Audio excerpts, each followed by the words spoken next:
Welcome to the Slop Farm. Enjoy the video.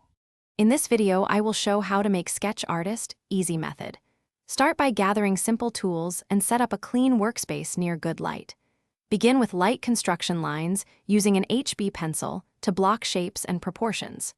Do quick 5-minute gesture sketches to build confidence and loosen your wrist.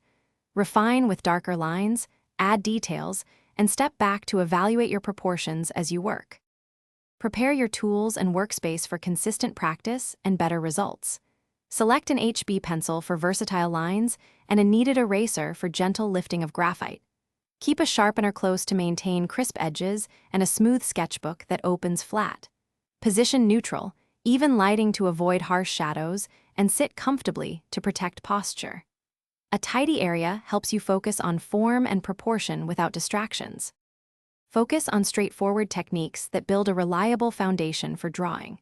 Start by blocking subjects into simple shapes like circles, ovals, and rectangles to establish proportions.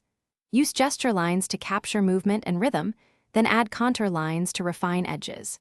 Shade lightly with hatching to suggest volume rather than solid outlines, and blend sparingly with a finger or stump. Repeat short practice sessions to steadily improve accuracy and confidence. Thanks for watching. Consider subscribing if we helped you today.